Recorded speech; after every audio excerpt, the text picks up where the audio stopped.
T'as capté.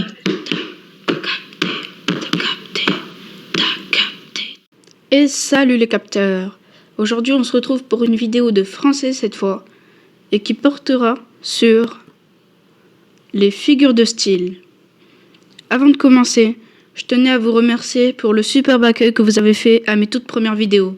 Ça me fait vraiment plaisir. Donc, les figures de style, ce sont des images littéraires. Ce n'est pas réel, c'est une image. Vous allez voir avec les différentes figures de style que je vais vous montrer.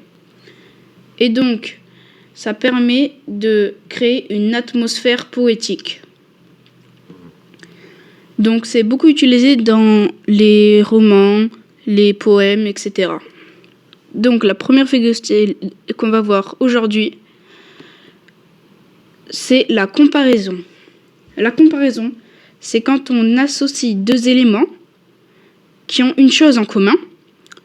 Et attention, ça c'est très important, avec un mot de comparaison. Ça peut être comme, tel, pareil à, ressemble à, tout ce qui permet de comparer deux choses. Donc, j'ai un exemple ici. Nous avons « il est rusé comme un renard ». Le « comme », c'est le mot de comparaison. S'il n'y a pas de « comme », de « tel », de « pareil à », etc., ce n'est pas une comparaison. Mais là, nous avons bien le « comme ». Ça nous permet de faire le lien entre « il » et le renard, qui sont apparemment tous les deux rusés. Et ensuite, on a « elle brille telle une étoile ». Tel est aussi un mot de comparaison. C'est le même que le tel que vous avez plus haut, mais sauf qu'ici, il est tout simplement au féminin. Et donc, on fait le lien entre elle et l'étoile, qui tous les deux brillent. On passe à la figure de style suivante. Il s'agit de la métaphore. La métaphore, c'est, encore une fois, on associe deux éléments qui ont une chose en commun, tout comme la comparaison, mais cette fois, on n'utilise pas de mot de comparaison. S'il y a un mot de comparaison, c'est une comparaison. S'il n'y en a pas, c'est une métaphore. Donc, ici l'exemple, l'homme, un véritable grizzly, me fixait d'un regard assassin. Ici, on compare en quelque sorte l'homme et un grizzly, mais il n'y a pas de mot de comparaison. Donc, ceci, c'est une métaphore. Un véritable grizzly est une métaphore. La figure de style suivante, c'est la personnification. La personnification, c'est quand on présente une chose, un objet, un animal, n'importe quoi, mais qui n'est pas humain, comme une personne, comme un humain. On lui attribue des caractéristiques humaines.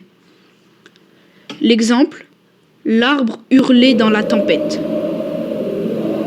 Bien sûr, un arbre ne peut pas hurler, mais c'est tout comme, c'est comme s'il hurlait c'est comme s'il hurlait comme un humain. Et le français est mon pire ennemi. Normalement, quand on a un pire ennemi, c'est une personne. Et là, le français, ce n'est pas une personne.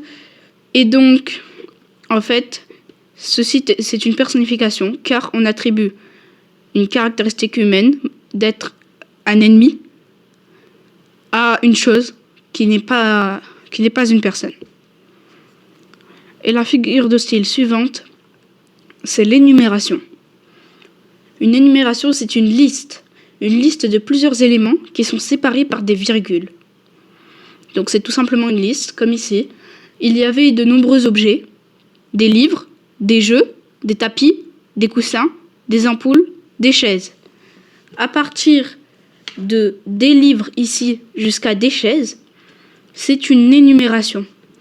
Il y a même des virgules pour séparer. Et c'est une liste de plusieurs éléments. Je pense que vous en avez assez pour aujourd'hui.